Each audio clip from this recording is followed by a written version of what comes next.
Hey guys, welcome to another episode of the Life Hacks for Entrepreneurs podcast, where we share practical shortcuts, life hacks to shape your best life and business. I'm here with the legendary Carlos Villalobos. He is an extraordinary music producer, film composer, artist, and makes a mean cup of coffee. So I'm just saying that I'm super stoked to be here with you, man. Thank you so much for taking the time to do this. Thanks for coming by, man. This is awesome. Real quickly, I want to brag a little bit on my brother here. If you notice in the background here, there are some plaques, and no, he did not buy them in a flea market. He earned those, and we'll talk about those shortly. So, Carlos, before we dive into some of the accolades and some of the work that you're known for globally, really, let's talk a little bit about your journey. Let's talk a little bit about, when did you start doing music? And prior to starting our session, you were telling us also a really interesting story that I'd love us to dive in, which was your first professional gig. Yeah. So, I was always into music. That was a given. I knew since I was a little kid that this is what I wanted to do. And I always leaned towards doing more music all the time, but it was just not really something my parents wanted me to do. So basically, when I was going through high school, everyone was pretty excited that I was going to go study pre-med and go to college and become a doctor. So they had that track already assigned. Oh, it was already there, But in high school, I started playing with some bands, and one of the bands that I played with, they were older. They were at Columbia College in Chicago, studying sound engineering and stuff. So they wound up being interns at a recording studio as part of their curriculum and learning.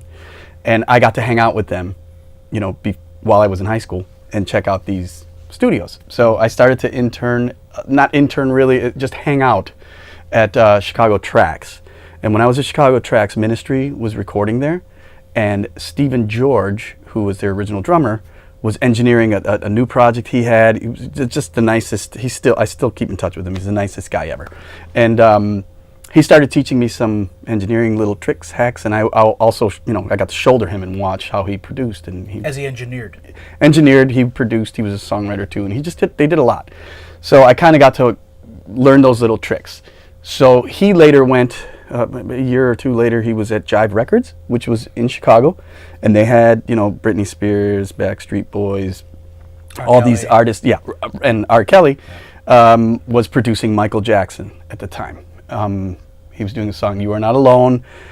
What happened was I had been out of town, and I just got back into town, and I heard this answering machine message from Steve-O that said, "Hey man, give me a call back if you get this right away." And I actually did. I had just happened to get it. So I called him back, and he said, "Listen, we were trying to get this one guy to do the guitars for a Michael Jackson track. Are you available?" Before he could finish, I was kind of like, "Oh my God. Yeah. No pressure. What do you want me to do?" Yeah, so he's like, "We need some nylon string guitar stuff, and we need some, electric stuff. So, bring your guitars or whatever." So I was like, "Okay, yeah, this will be amazing." So I remember thinking, "Whoa, wait a minute, this is my first." Like I'd only been doing it a couple of years already, so it was like Doing what a couple of years? just music in general, just trying to thing, pursue it learning. and trying to learn it.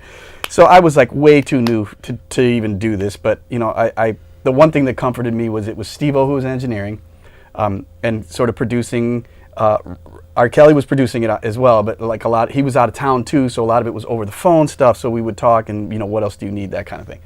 But I got to go into a professional atmosphere as a session musician, and so I played all my parts and everything. I was there for a couple of days, and I got paid a lot of money. And it was at that point that I thought, "Oh my God, I need to do this full time More often." Because if I could just think if you could do one of these a week. I was so dumb. Like I'm gonna get Michael Jackson all the time.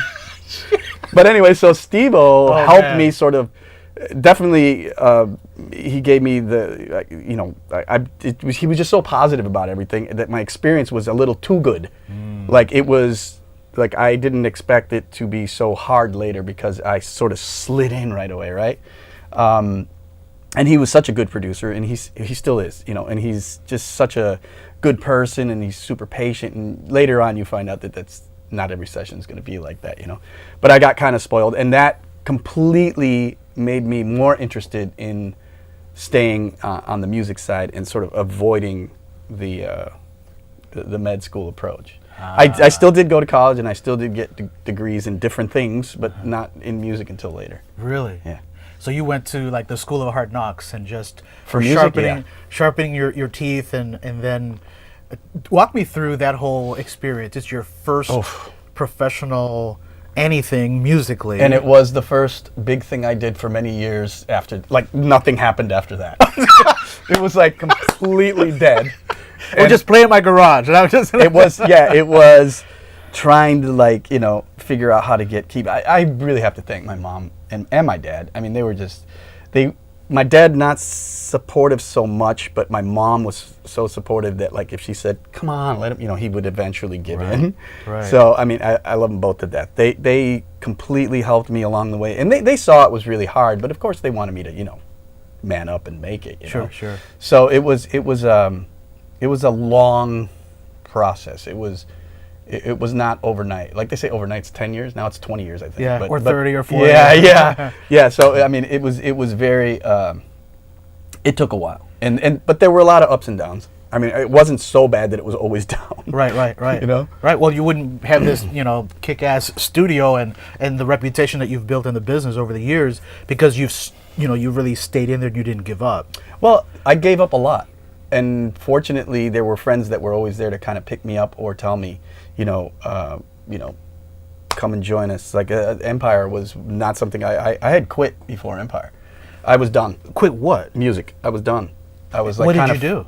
I was fed up with it. I was going back to school to study cognitive science and get into psychology and sort of stay on that end.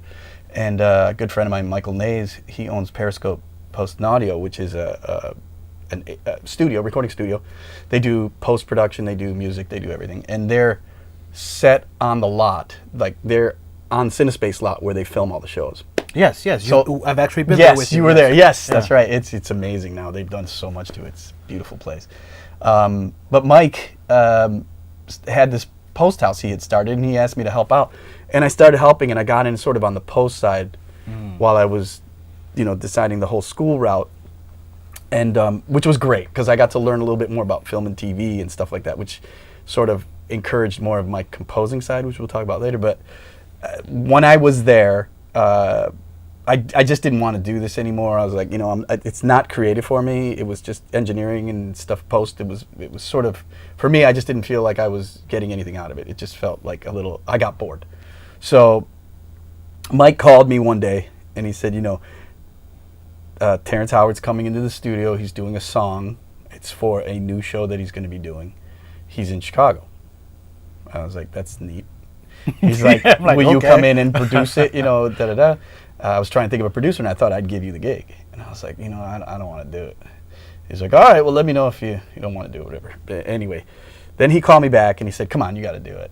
And I'm like, no, dude, I quit. He said, come on, man, you got to get out of your slump. He's like, he's like, just come in and do this, and I'll pay you X amount. And I said, I don't know. He's like, I'll tell you what, I'll pay you that amount, and I'll give you an engineer, and you'll have an assistant, and all you got to do is just come in and produce it. So I gave in. I said, okay, fine, and that's how it started. I met Terrence at the studio, and we were working on one of the songs for what would be Empire, and.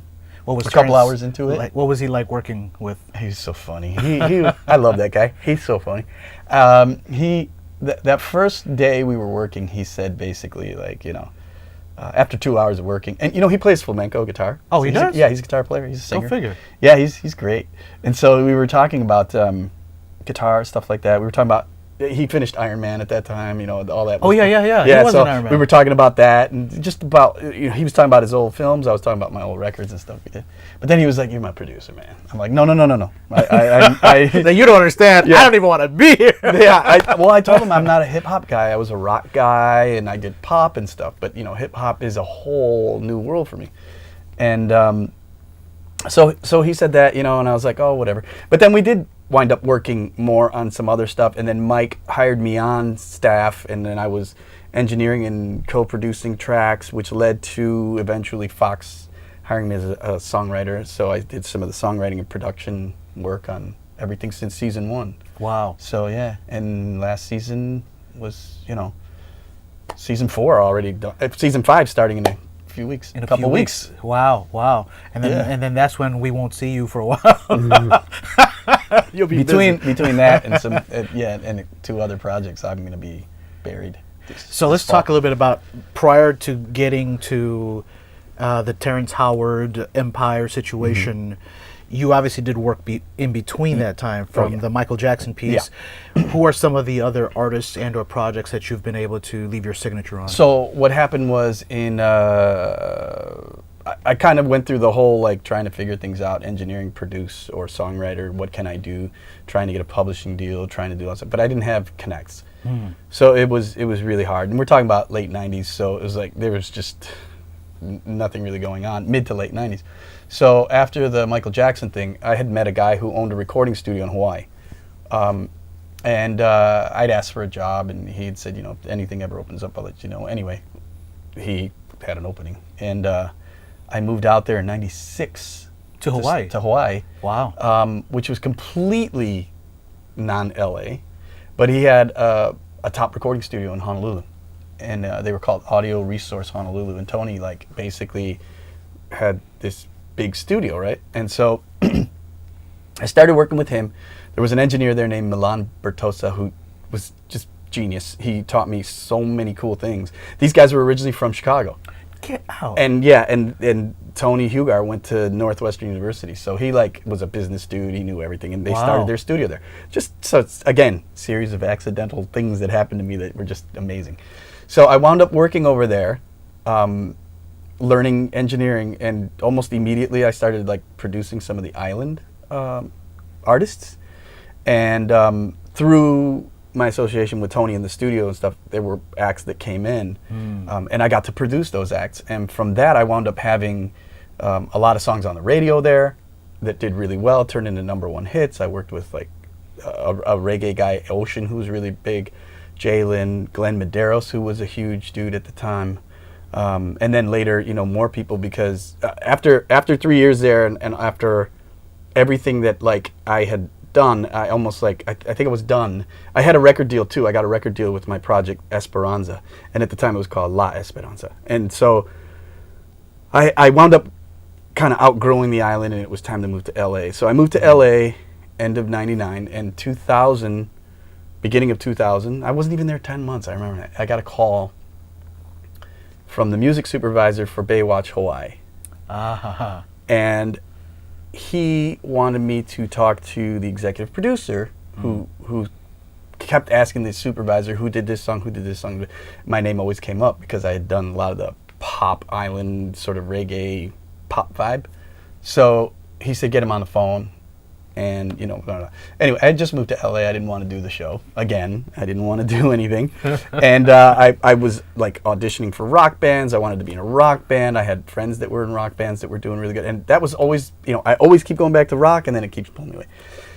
I still had that itch. Yeah, so I made some ridiculous demands on the phone because that's what my attorney at the time said to do. And they called me back a couple of days later and said, fine. And I was like, oh, shit. So they said, we're packing up your house in 3 days, and we're flying you out to Hawaii. Wow. And I literally went to Hawaii, and I remember the first day. Sounds horrible. Yeah, the first day I saw, one of the female stars was a friend. She dated an old friend, so she was on the show.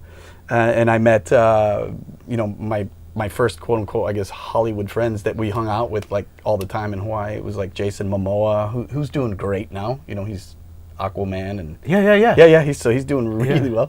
Charlie Brumley, we're all still friends. Charlie's doing he's also acting. He's doing his own movies now, so I'm actually working with him on a new movie that he's putting out, I think, next year. And so I'm doing some of the music for him and helping him with that movie. Nice. And my first girlfriend that was a Hollywood girlfriend was on the show. So and who is this? She was on the show.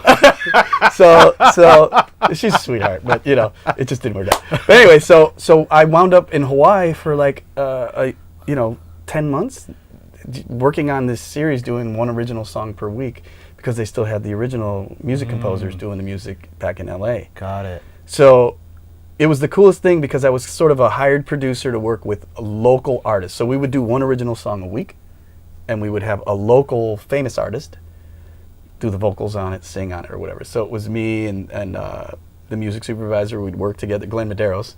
We would work together on the basic track or whatever, or we'd bring a band if it was a band, and we'd all co-write together, get this track done, record it, get it approved, and done, mixed, sent over, next, and I would do it every week for 23 weeks. Wow. So it was, and I was on the island, and it was, you're in Hawaii. Yeah, it sounds horrible. Fall in love with a girl. Oh man, your life sucks. Yeah, it was horrible. It was really bad. So I wound up sort of that. So again, now my next experience was like, wow, so cool. Yeah. Then I got back and it went to shit. No. No, I came back and I had more projects. I was working on the next Esperanza CD, and then I wound up having. I was doing a lot of music licensing, which is big now, and in 2001, that was sort of the beginning of that. So I started doing reality shows, MTV shows, stuff on Discovery. And this is the music for the yeah. for the So they shows. were using my music sort of as background music beds for these shows. So I got into licensing kind of early, and at the time, I finally was able to do my rock project. I did a small tour that sucked. I had some problems with band members and stuff like that. I was like, maybe I don't want to do the band thing anymore. So I went back to producing, and I got to work with like Leslie Matta and some, amazing. Every artist I've worked with has just been great to work with. So I haven't had like any bad experiences, Any like nightmare people say. situations. No, I've never really, I've never dealt with like the crazy stuff. I mean, I have, but it's never been so Out of crazy hand. like the stories you hear, like so and so was a diva and went off the chains and went nuts and stuff like that. I don't see that as extreme, I guess, because you can kind of expect it. Sure. It's just never bothered me. Got it. And I think taking my approach of you're almost a therapist when you're working with artists, in a studio. So you have to be mindful that yes, you or the label or whoever you're working for wants a good product. But the artist is also trying to do something, and you can't negate that. In terms of interpretation. Yeah, and you can't negate what they want to do. So you have to kind of listen to what they do, and sometimes you have to, softly push them towards the other way just so they can see, that there's your point of view, basically. But you want to see all points of view, right? So you're almost parenting. You're almost finding a way to sort of make everyone happy and massage the situation. So I think as a producer, that's always been my role. So I've never had to work with anybody that's been out of control or been a diva or argued with me about something or whatever. It's always been a much easier process than I think some other producers maybe. Well, I've heard other about that. producers talk about that. Yeah. Let's talk about that, because I know that's almost counterintuitive to what the media projects to society, right? Right. It's always sensationalized. Hey, where this person made this outlandish request or super difficult to work with just for the sake of ratings. Right. But for example, even in Empire, you've worked with some really amazing artists. I mean, like Mariah Carey. The list goes on. Who are some other artists that you've worked with, and what separates them? What makes them easy to work with? And is it just the talent piece? Well, I think the one thing people, Mariah, she was a lot of fun. She's talented. She knows her stuff. But most of these people don't realize that. First of all, it took you many years to get to the point that you're at when you're successful or you're considered a diva or someone who's hard to work with, right? So those people have had experiences along the way. That some of them become harder and a little bit more. They become a little more difficult. Got it. To work with because they've experienced difficulties along the way. Sure. So you kind of have to understand that. It's not about that moment. It's about what happened all the way along their career to get to where they got, right? Yeah, because we all have a story. Yeah. So it's like a personal thing. And I never ask. But you can sort of work with people and easily find out where you stand and how to navigate that sort of situation, right? So I'm not going to name names, but for example, there was one person that was very difficult to work with for the first couple of hours.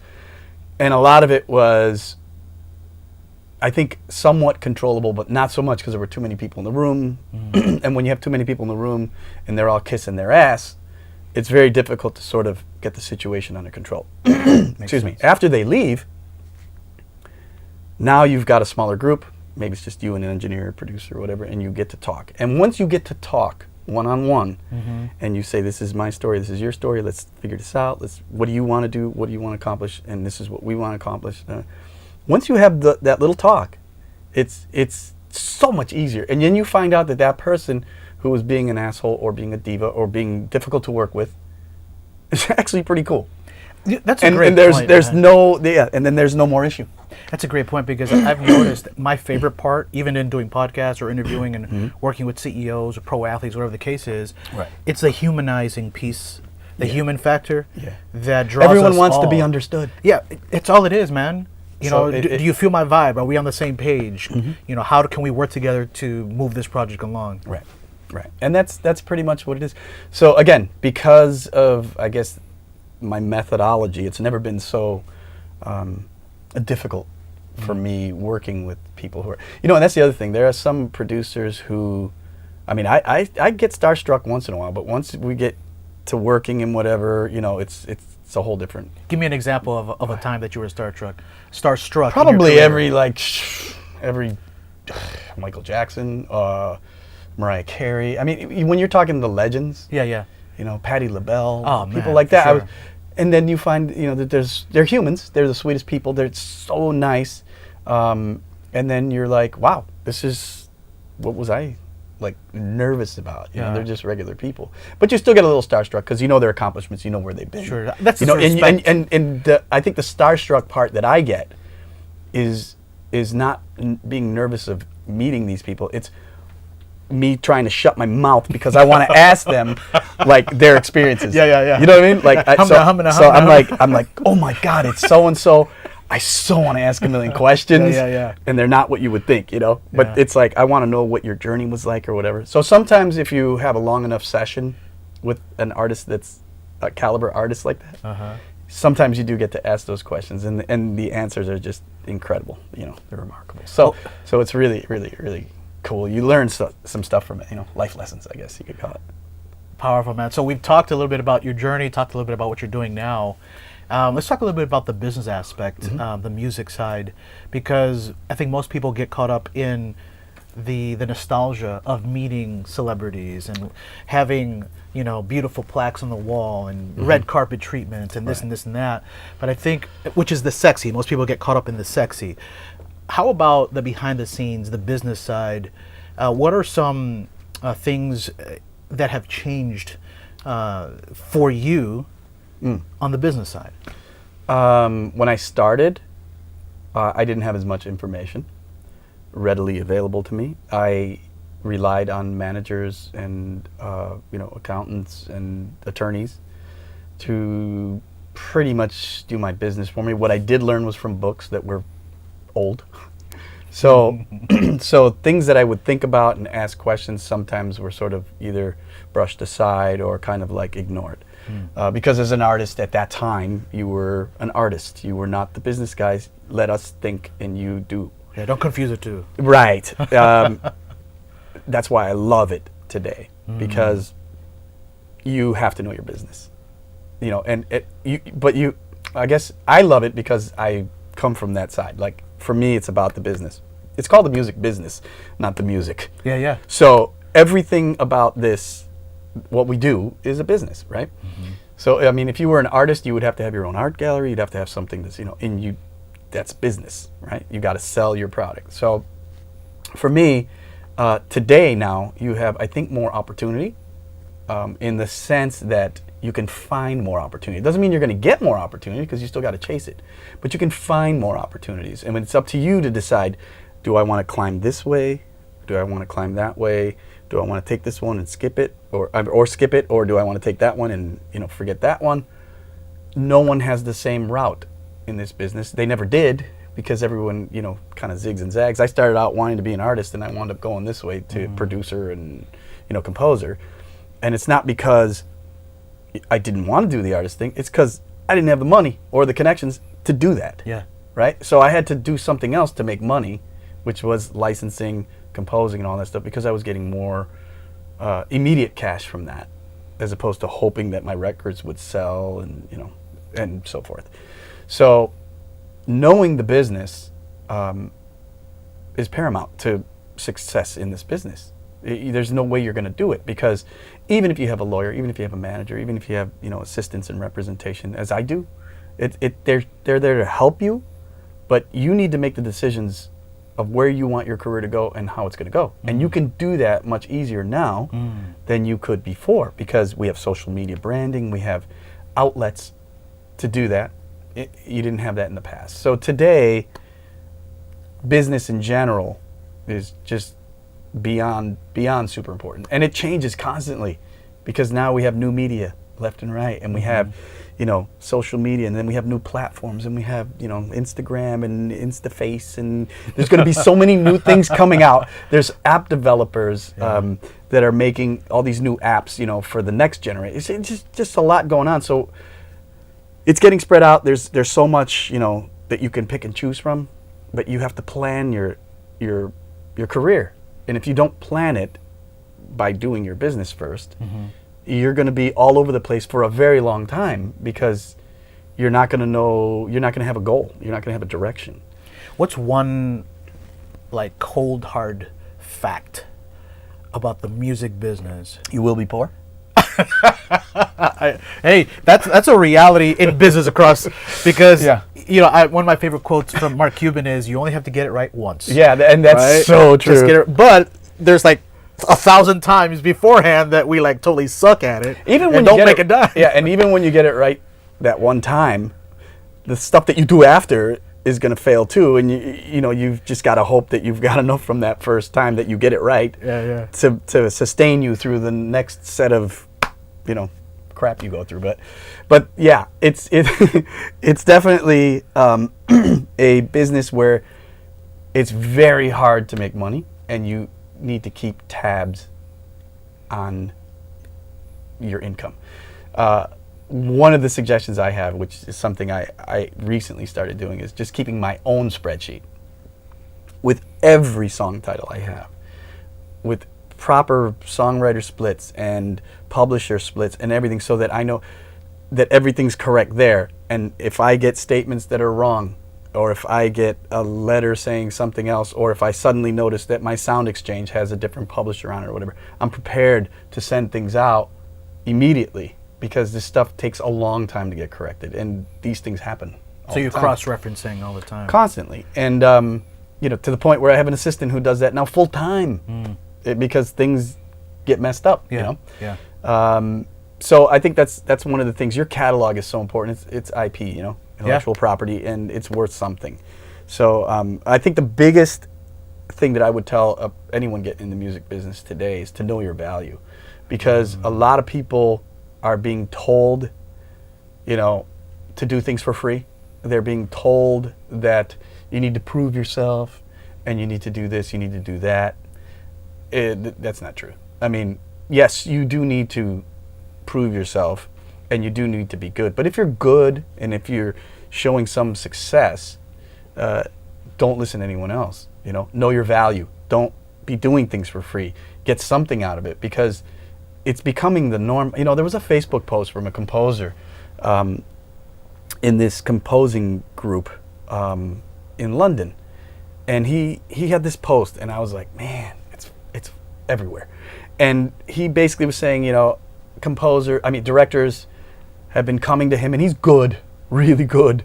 It's not like this guy's a beginner. He's a conductor. He knows his music and everything.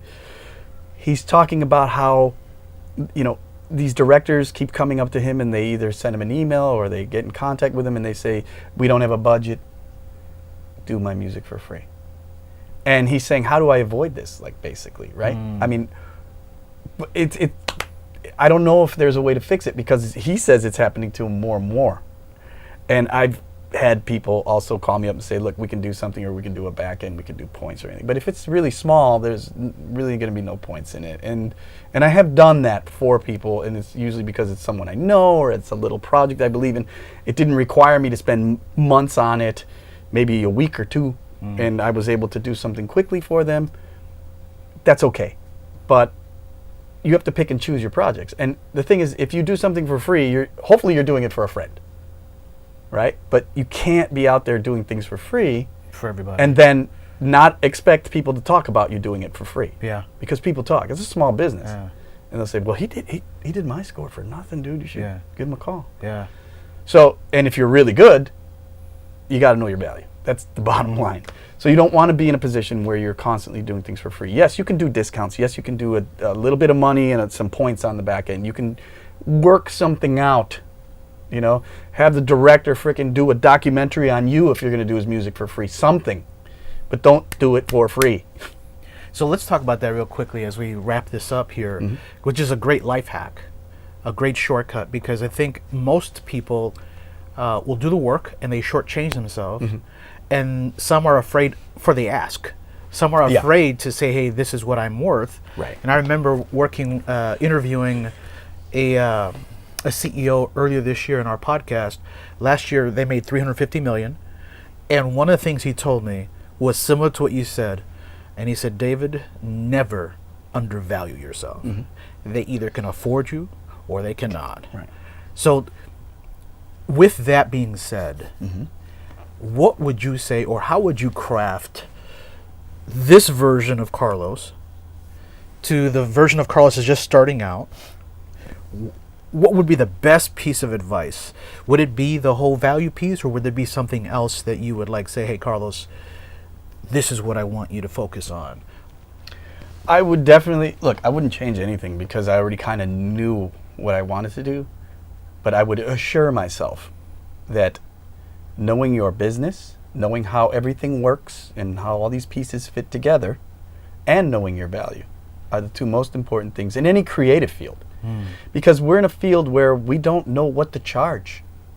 We don't have a set hourly rate, and we don't have a set basic, you know, I mean, unless you're a union musician where you're getting paid or whatever to do some stuff, which, you know, union gigs are hard to find if you're outside of LA or New York and you're not working for an orchestra, or you're not working, you know, for all the recording studios and labels that are in town. That's a small, you know, it's a handful of people.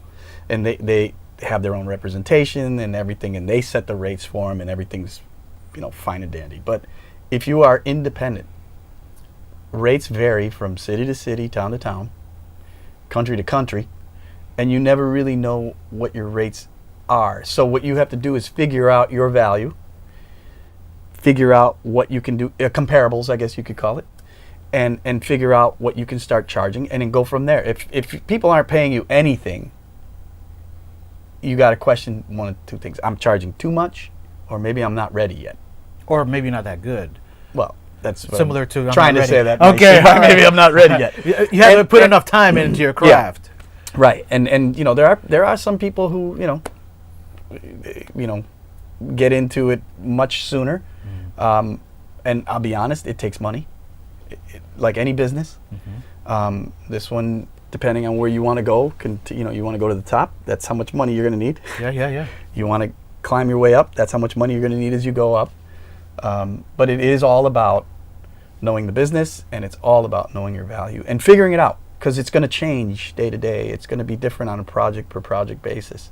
You know, some projects will have a little more money to pay you, and the more you get a better reputation in the business and you start to do your work and you're climbing up, people will call you, and there will be budgets, and there will be, you know, they're not going to try and rip you off. Yeah. You know what I mean? It's you just have to get to that point, and it's a climb. Beautiful. Well, Carlos, thank you so much for hanging out with us course, today. man. Guys, Thanks. we'll catch you on the next segment.